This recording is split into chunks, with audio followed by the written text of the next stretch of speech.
Welcome, everybody, to our True Self Talk, our monthly free Connect with Your True Self session and the reflection thereof. My name is Jona Bryndis. I'm a professional energy healer, coach, and therapist. And the noise you hear in the background is the beginning of a rainstorm. So I hope that I don't have to change location here. As many of you know, I live in Florida and I do these recordings in my outdoor healing tent.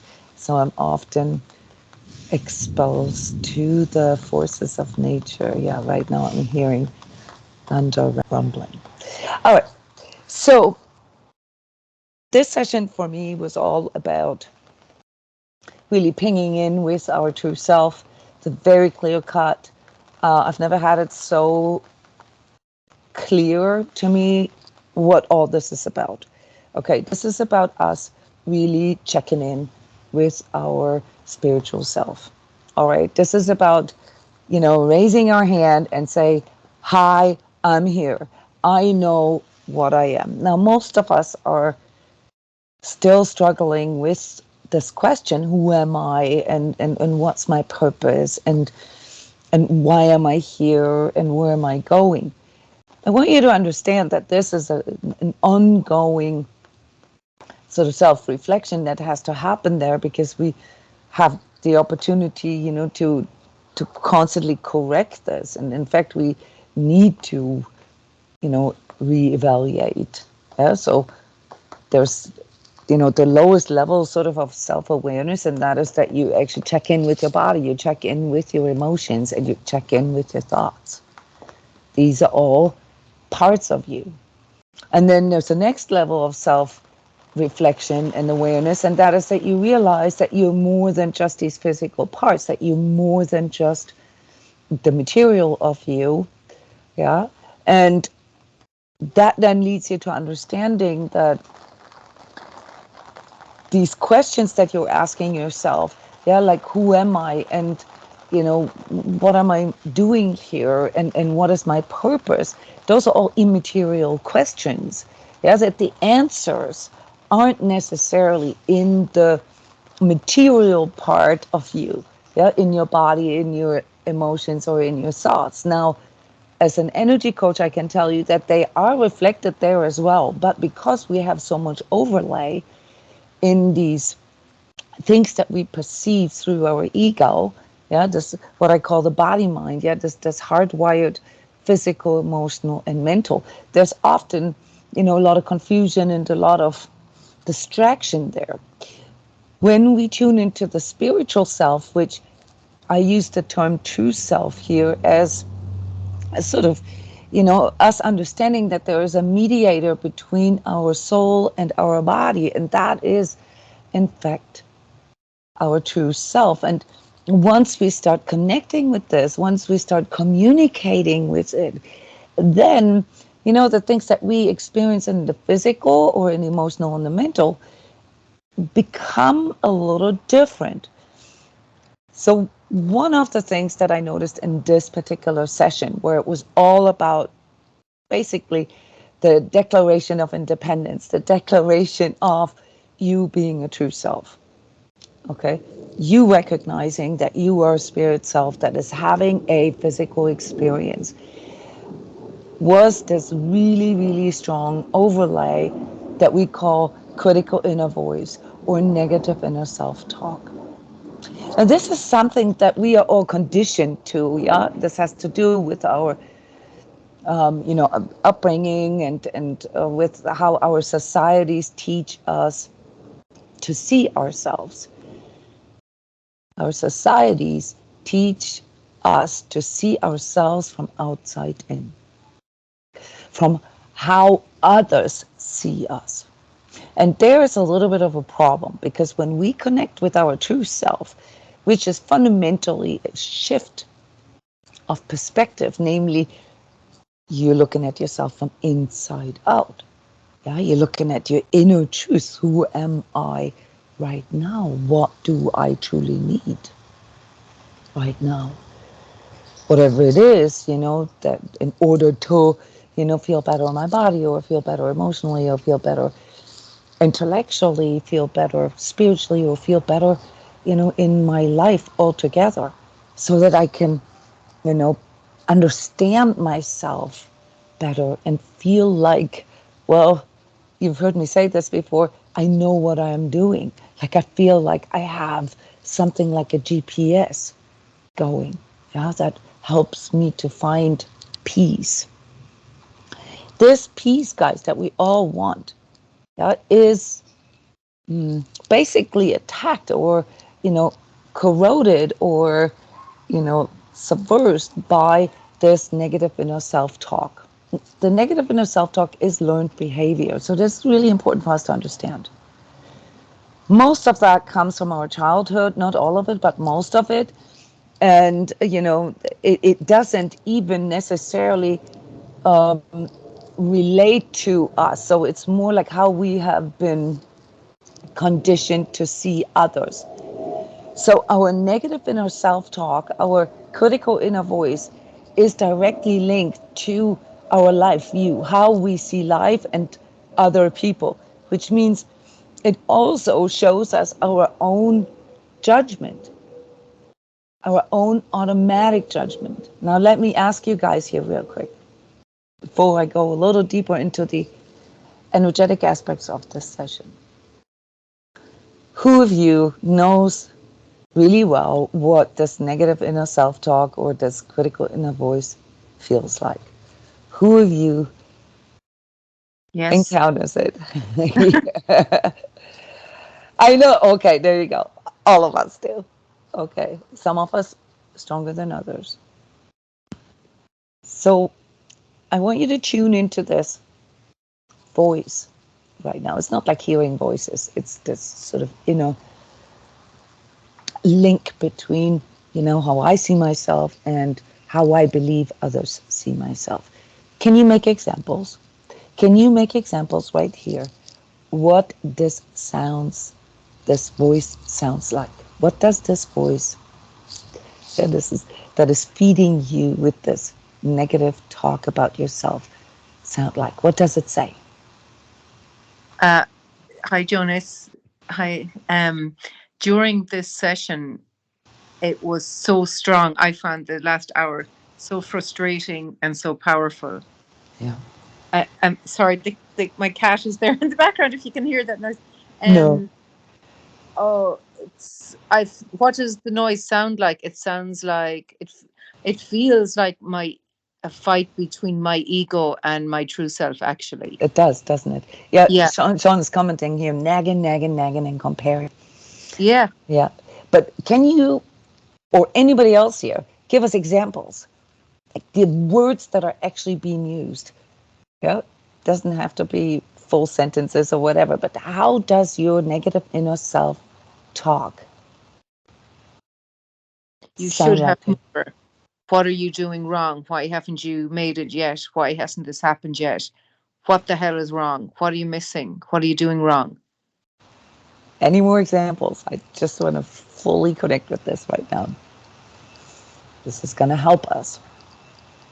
What else? Why am I judged for things that are outside of my control? Okay, so the injustice of things. Okay, keep going, Yeah. guys. Keep going. Examples for what your negative inner self-talk sounds like.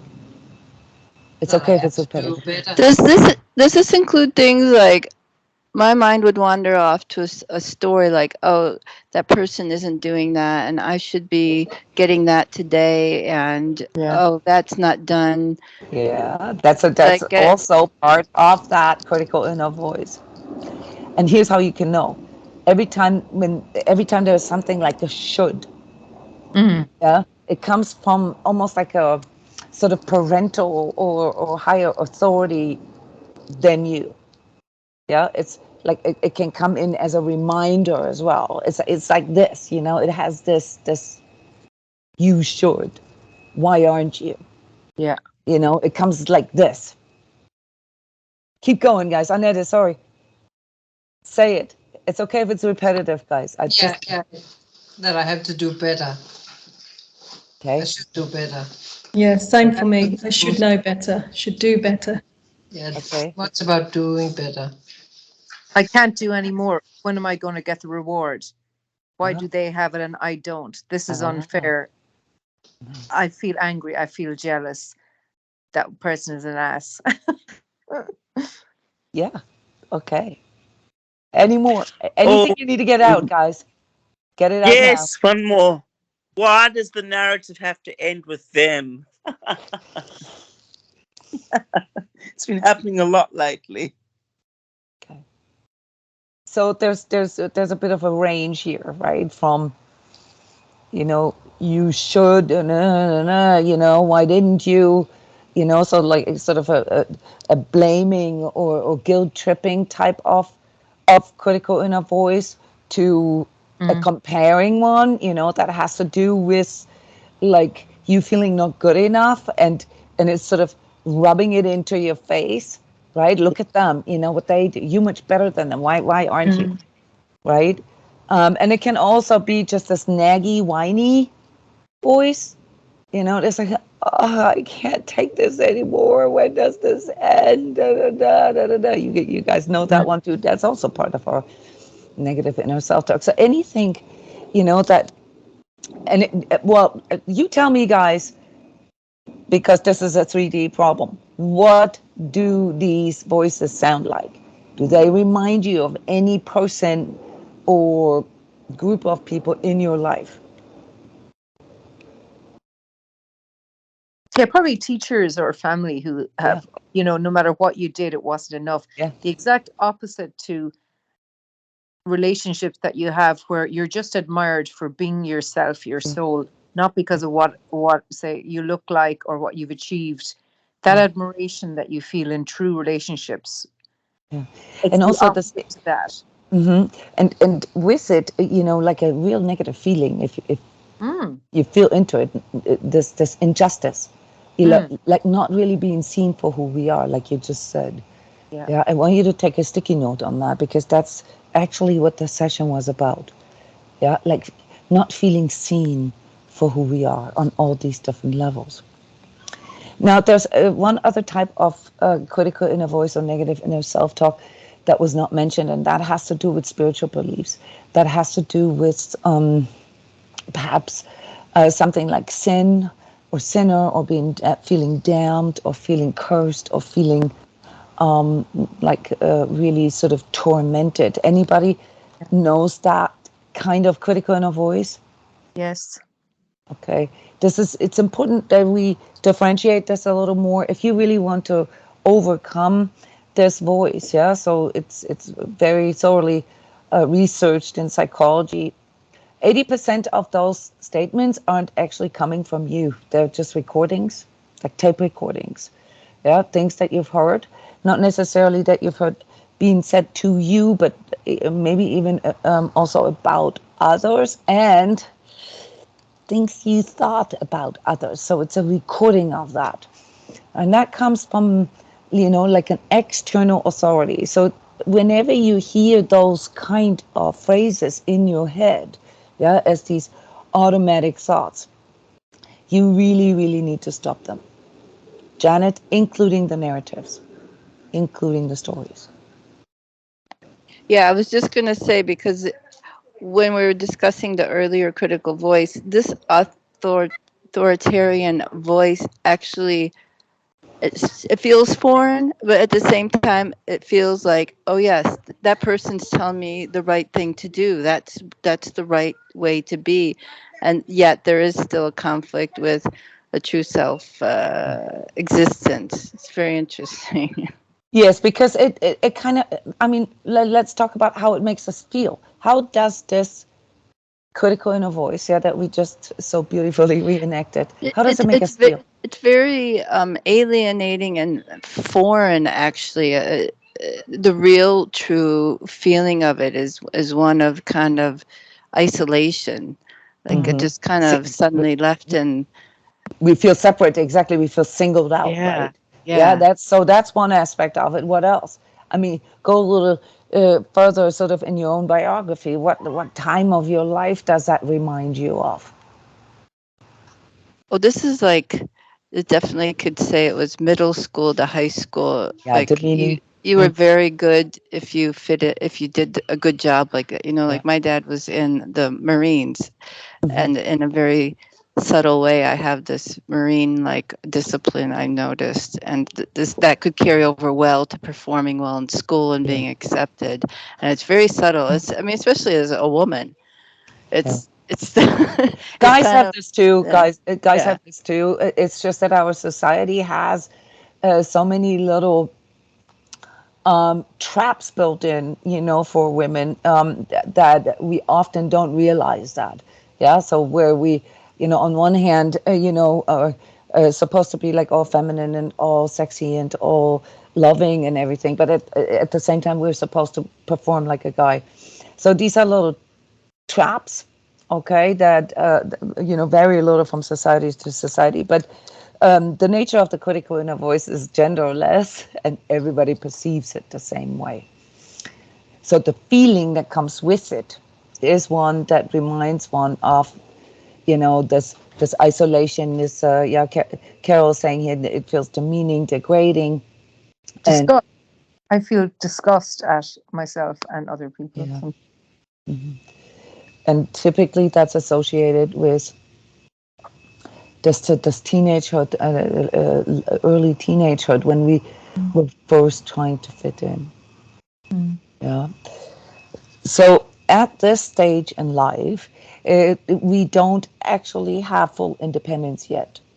Yeah. So there's a certain level of vulnerability and also dependency that we have, you know, in, like, say, when you're 12, 13, 14. All right. And it makes us, or it can make us, very conflicted. Yeah, because on one hand, we want to individuate ourselves. We really want to find ourselves, yeah, in society, in the whatever peer group we are in. But on the other hand, we're also feeling the pressure coming in from society. And that's usually, just to be direct here, where most of us get stuck. Okay? Most of us are stuck in middle school when it comes to identity, when it comes to knowing who you are.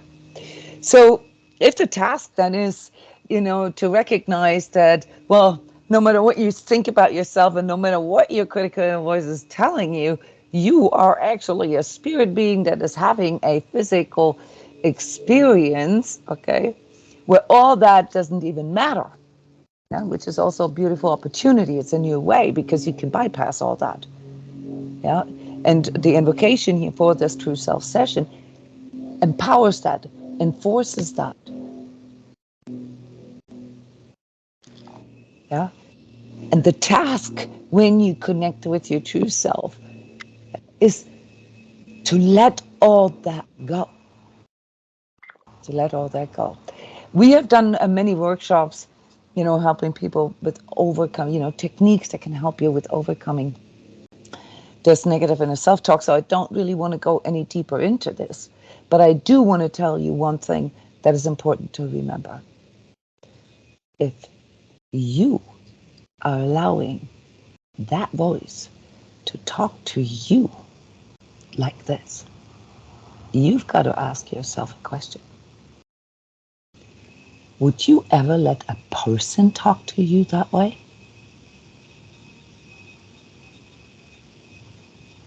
How would you react if it was an actual person who would talk to you that way today? Feel into this. How would you I'd be handle it? angry. Yeah, if it was a colleague or a friend or a sibling or even your parents, you'd be angry, Sean. Okay, more. Feel into this. How would you feel if this was actually a person talking to you? I did actually have a person talk to me and use the word shame with me. I mean, she to my face. I hadn't met a person like this in years, and for something that was totally irrational. And I literally at one point was just like, "Look, you can't talk to me that way." My hand went up and said, "That's enough. I'm not gonna listen to this." So narcissistic personality types actually use that kind of voice. Right? That's part of why their projections are often so deep and why they hit us so hard, because they tune right into this. But that's a different dynamic. You know, why this works so well for narcissists. Keep going. I would think I need to get out of here, need to get away from this quickly. More. I want some feelings here. I want to know how you would feel. Unsafe. Okay. I'm containing myself. Come on, guys. I would feel very, very tight and very explosive. Like, Yeah. no, I'd be like, "Rrr." But knowing I can't just do that in society, I've tried that. Well, wait. We're not necessarily talking about people out there, random people. We're talking about people in your life. I mean, this voice is torturing you all day long, every day. We're only talking about people that are close to you, that you have to work with every day, or that, that you live with, or whatever. Now, random people don't count, because, they all run around with their own stuff. Most people's judgments are just reflections of their own critical inner voice. By the way, good tip. People reveal a lot about themselves by how they're judging you, because this is how they judge themselves. But anyhow, if somebody who's close to you, somebody who's like in your proximity all the time, yeah, because your negative inner self-talk goes on all the time, right? Would talk to you like this, day in, day out. If you look at it as a relationship, what would you do? I had this response to an email from my parents who aren't daily involved with me anymore, but it is still impactful to hear it, no matter what. It was about projecting guilt on me, and it gives me like a sinking feeling in my stomach and Right. a sickness, and it was important for me not to identify with that and Okay. still stay centered and know that it was just a huge disappointment at that moment to hear those words. Yeah, so obviously, especially with our parents and also with our children, anything that has to do with this kind of guilt tripping or virtue signaling. So virtue signaling is also a form of negative inner self-talk, that sounds like you should know better. You're better than this, like it's sort of this sort of reminding you of the higher version of yourself. Yeah, so exactly, Annette. These kind with kids and parents, it's particularly hard.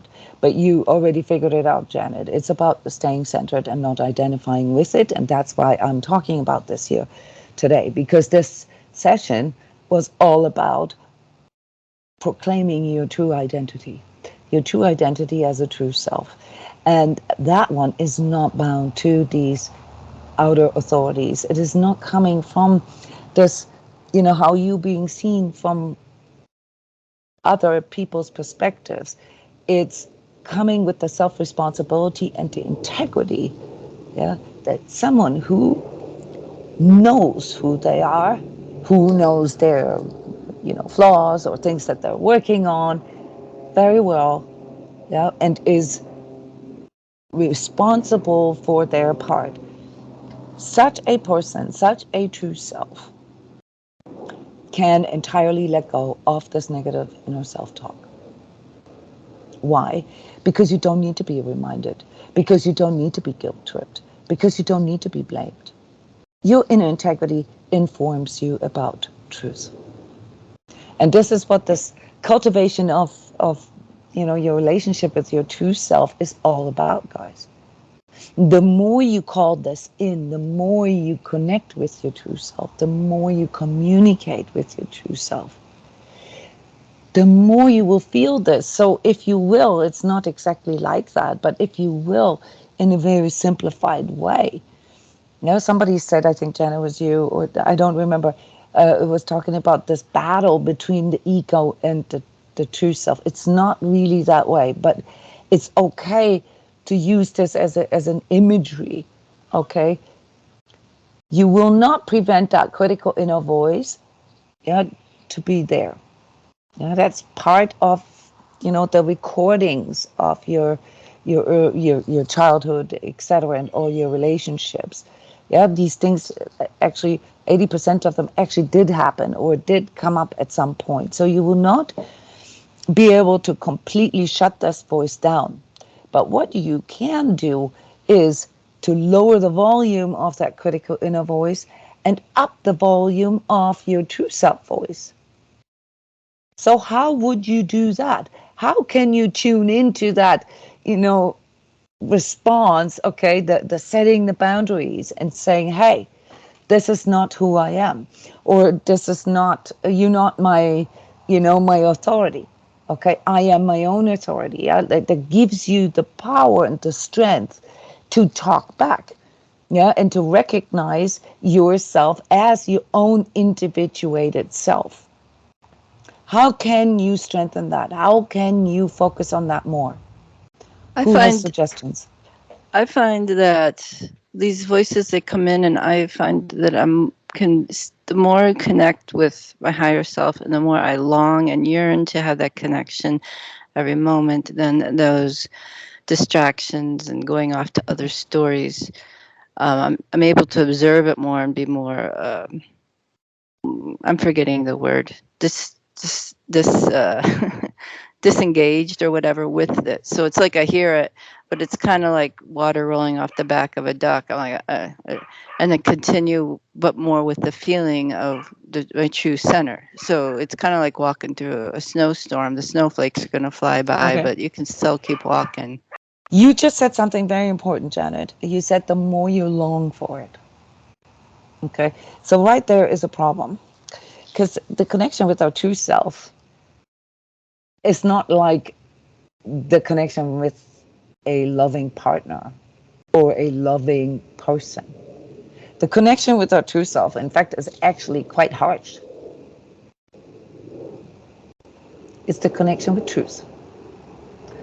And there are some good parts and there are some bad parts about ourselves that we find out when we connect with our true self. So it's not necessarily something that you would long for in the sense of, oh, honey, I miss you. Okay, so if that comes in, it's not unusual, yeah, to feel that longing, that desire to connect with this deeper part of yourself, because it is showing you how you miss that deeper connection. It's showing you that there is a separation going on. But maybe the expectations are the problem with that. Yeah, the expectation that it makes you feel better. Connecting with your true self doesn't necessarily make you feel better.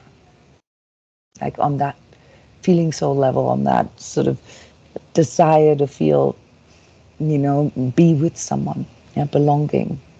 Now, on a higher spiritual or deeper spiritual level, it can, but that requires you to have yourself fully identified as true self, because what you then experience is something that is also coded into this invocation, is the connection with other true selves. And you realize that this fundamental need for belonging, yeah, on a 3D level is actually, something that we all need, yeah, to feel safe, but it is not something that can be replaced. So we still need, a support network around us somehow, okay, yeah, that can fill in that spot. We still need the expression, through the material 3D world. The same with the deeper connection and unconditionality. We can practice this energetically and we can feel into what unconditional love feels like. But we still have the task, because this is what comes to you when you realize what the task is about being, of being a spirit being that is having a 3D experience. Yeah, the task is to bring this into the physical, yeah, to bring it into this 3D expression. So it's not enough to just, focus on this sort of fantastical connection with our true self and our soul self if we cannot bring that into the physical.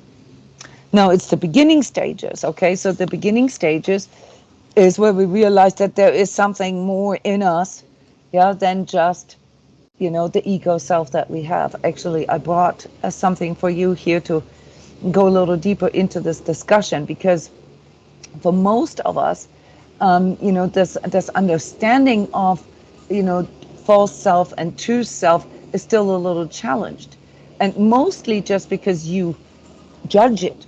All right, so if you let go of the judgment, okay, and just look at it from a frequency, from a like an energetic perspective, and this is a chart that comes from Dr. Hawkins. Many of you are familiar with his calibrated levels of consciousness.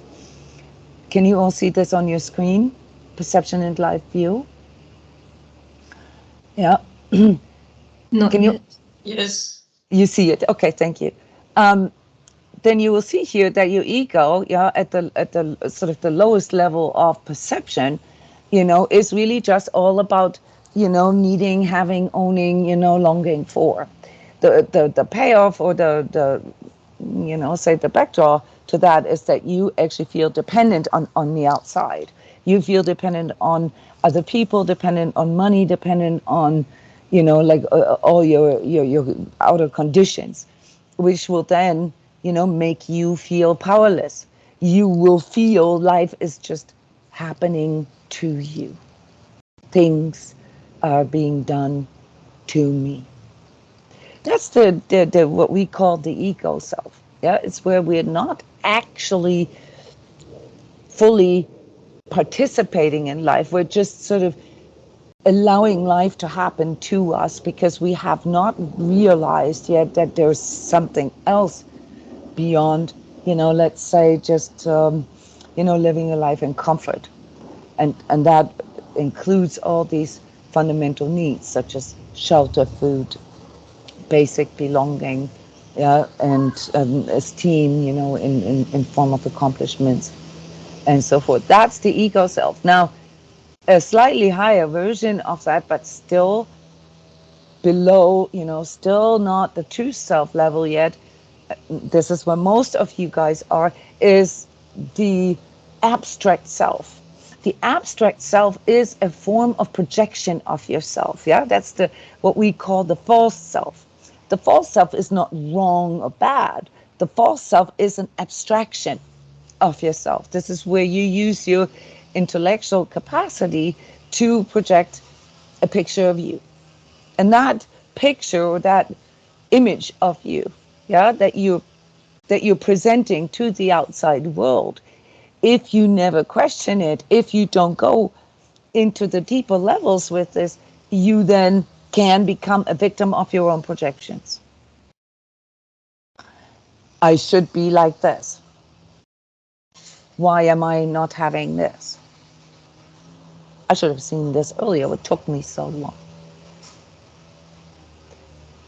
These are all phrases that point at a projection of yourself, a certain expectation that you have based on this abstract slash false self that you are putting out into the world. The problem with the false self, and that's the only reason why it's called false, because we all have to a certain degree, create these false selves to be able to contend with the 3D world. But the problem with the false self is that it is not necessarily true. Yeah. So whether it is that you present yourself to the world as this loving dad or loving mom, or, you know, this sort of great smart person, or this even a spiritual person, yeah, being a spiritual person can be a false self, even though, you know, I wouldn't be disputing that you're spiritual, but that is not who you are. Okay, that is just what you do. So this abstraction and the subsequent life view, namely that, you know, things are done by you, then traps you. Because if you have this unconscious belief that things are done by you, well, then you also need to feel responsible for everything that happens to you, isn't it? So that's the problem. So fundamentally, this abstract self here that comes in through our cognitive functions, yeah, that forms around middle school, yeah, and teenagehood, is a projection seen from an energetic point of view. It is not yet who you are. It is an attempt to better cope with the adversities and the challenges of the physical life, but it is not who you truly are. And that's why, right here on that threshold to our true self, yeah, on the level, on the conscious, on the map of consciousness from Hawkins is 200, where we actually enter the willingness to see things the way they are, to see ourselves the way we are. And, like I said earlier, there can be good and bad things with it, but to step into this self-responsibility and let go of all these projections of ourselves. When we step over this threshold, that's when we recognize that this critical inner voice, this negative inner self-talk, actually comes or originates in that abstraction that our mind does, in that projection of our false self that our energy does. We become victims of our own projection.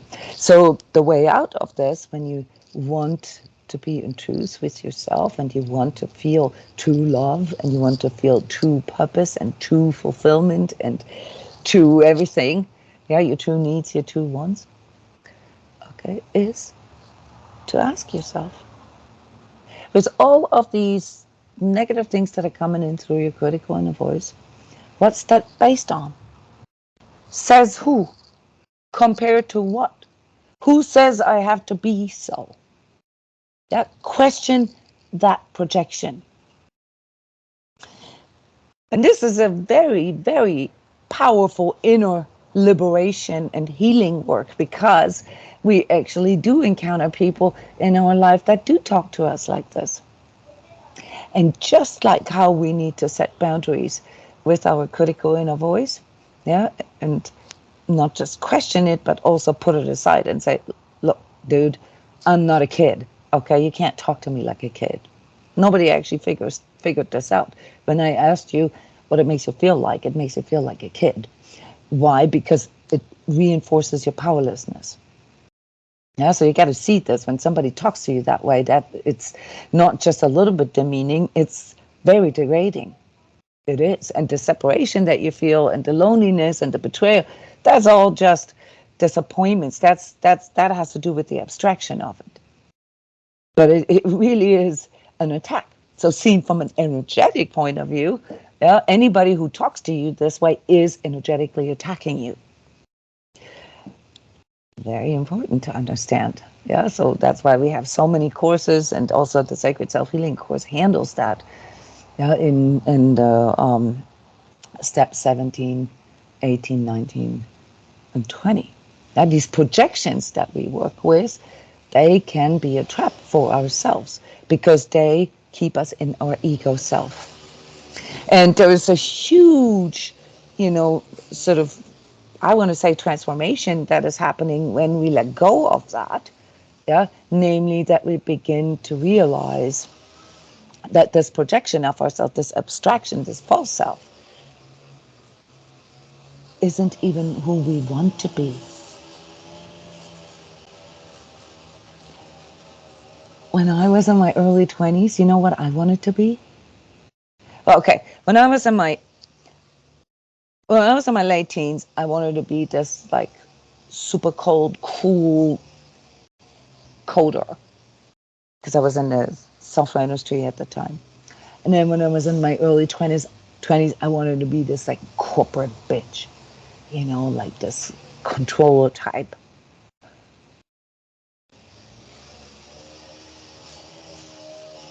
What about you guys? Do you think that's who I am? I wanted to be a scientist when I was in my early teens. No, that's Okay. not who you are. Yeah.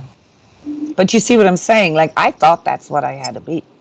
Okay. Because I happened to be in those places. Emer, who did you Can believe you had relate to to the be?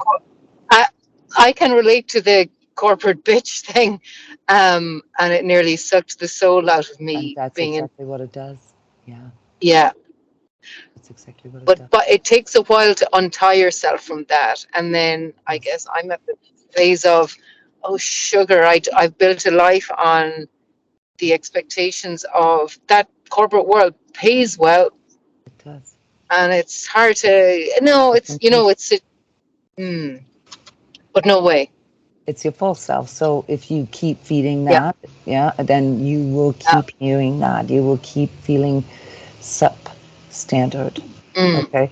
So when you step into your true self, you're actually changing the standard. It's not just raising the bar, you're actually changing the standard. You are now looking at authenticity, congruency, and integrity. Like a different world, It's a literally like a different world. different life. It is. It is a different life. Yeah. Now, you know, some of the people that you're surrounded by, they may not see the difference. They may still see you with these old eyes. And this is often a little bit of an issue for us because, you know, we experience this sort of conscious shift and we want to be your true self, but other people still, you know, treat us or respond to us perhaps maybe how we used to be. And there's a bit of a conflict that I noticed in some of you here, yeah, with well, who you used to be, and perhaps also the transgressions or the flaws or the imperfections of who you used to be. They're still swinging in your energy field as a sort of guilt or shame. Yeah, something that needs to be healed. Yeah, you need to be willing to work with those, you know, prior identities that you have projected. On the true self level, they come up. And energetically, and especially those of you who have trained their etheric visioning, yeah, their etheric perception, you will see those parts of you. And in that deeper contemplation, I would also remind you that when you're dealing with this critical inner voice field in you, okay, the other 20%, I said 80% isn't what you really believe or what you really think, but the other 20% is actually what you believe unconsciously. So I would like to remind you to really work with these unconscious beliefs underneath, you know, that your critical inner voice. Where's this coming from? Why am I really believing that? You need to question all of this, guys. Your critical inner voice is just a projection. It is not real. Okay? And if you identify yourself with it, you become victim of it. Now, going a little deeper into the energetic stuff and why this is so prominent right now is that we have this like really, really intense etheric overlay right now. And please go back to my August forecast. I sent it out with the instructions here for our true self because that's a reality right now. The reality is that there's a really strong, you know, sort of cosmic impulse, okay, that on one hand either pulls us into these I want to say collective abstractions. So just like how we have this false self as individual, okay, our collective also has a false self. Yeah, that's what we typically perceive as I want to say dark forces, but you know, this may be too big of a jump for you. You perceive this as sort of the falsities in our societies, okay? But ultimately, it's a dark force on an etheric level that is taking advantage of all these projections. So what I'm saying is, many of you are familiar with what you can do, you know, to balance yourself, to center yourself, and so forth. And that's beautiful, and that is needed.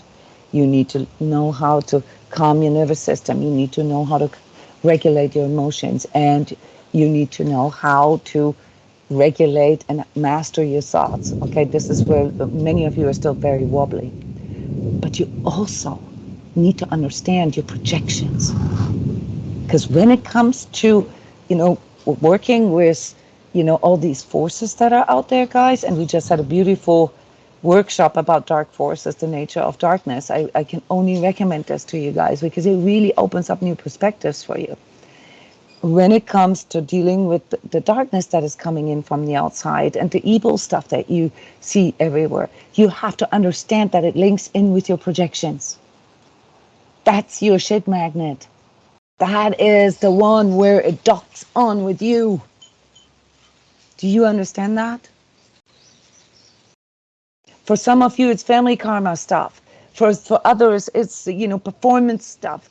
For, again, others, it's all just about, like trying to control, the uncertainty of life. For others, it's the fantasy world, like how it could be better and why is it not better. Some of you link into the pain of all of that and don't know what to do with this and get some kind of payoff, of being a victim and being in that pain.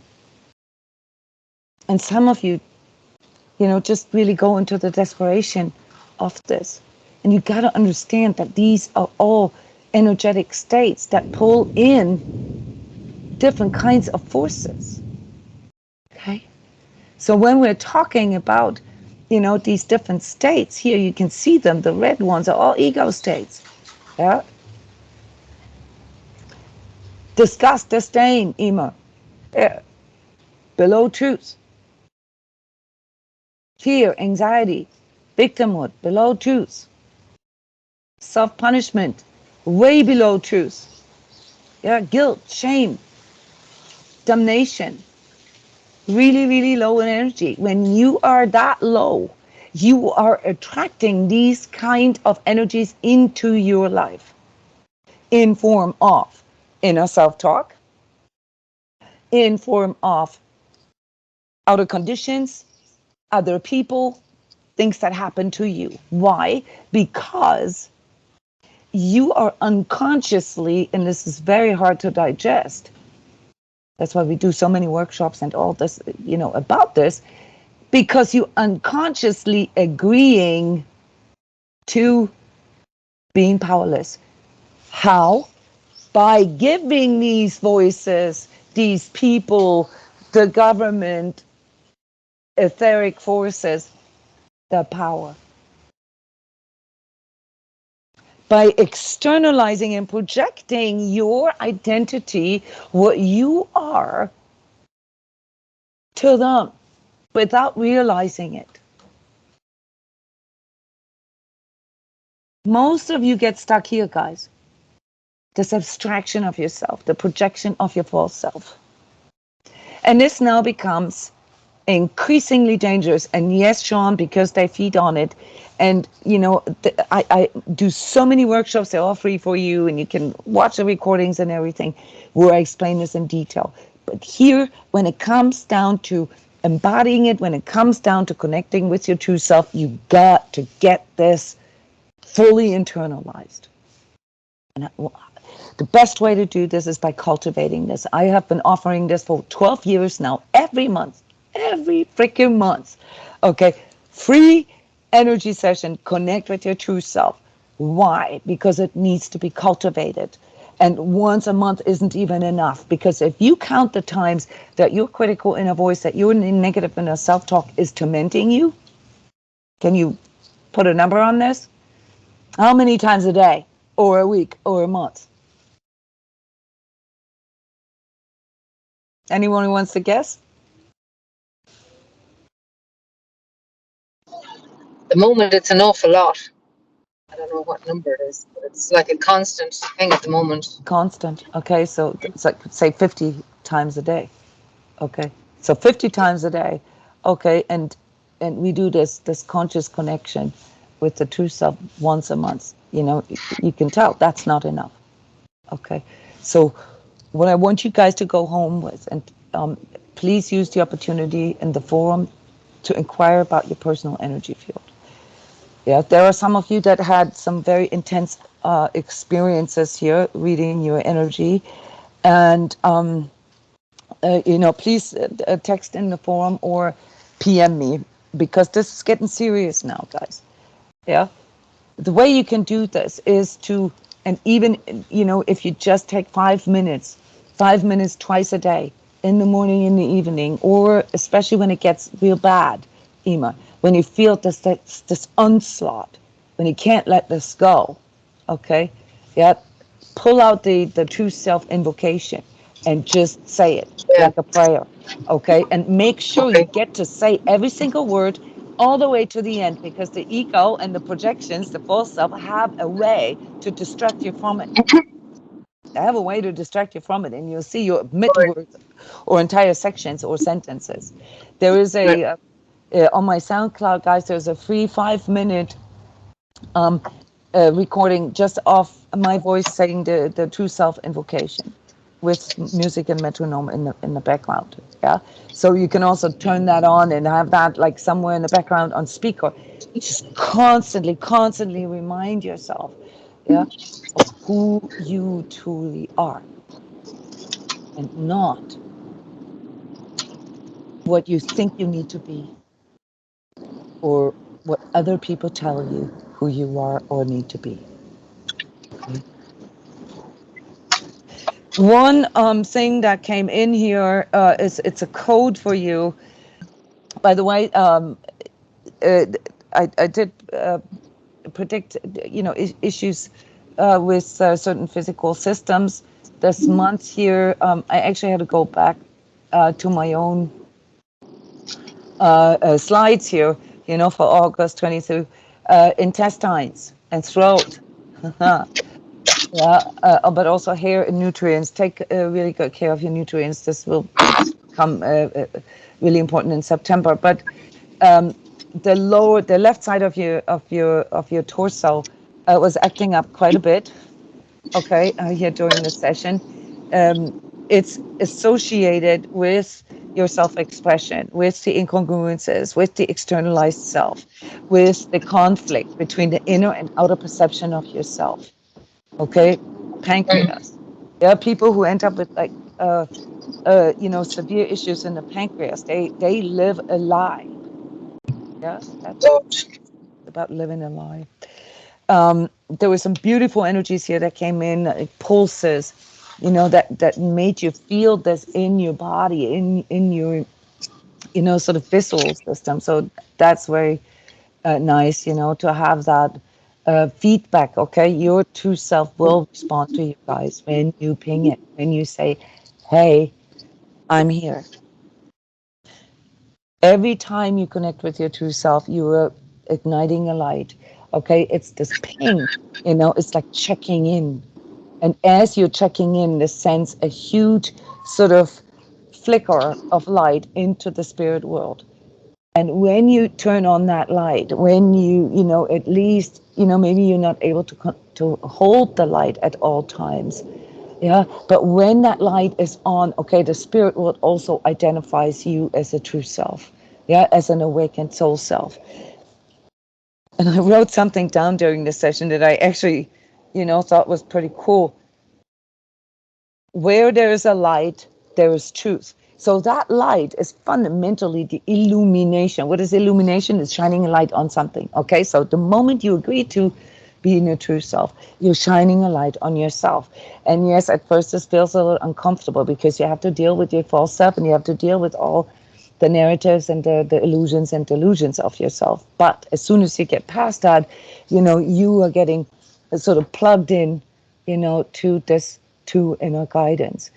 And when you shine this light, so where there is a light, there is truth. And where there's truth, there is a way. So those of you guys who are suffering from this mental overlay that is now really turning into basically forces of dark, yeah?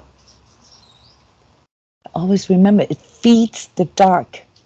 When you get stuck in these places, okay, you become a victim of your own rumination, your own looping, your own projections.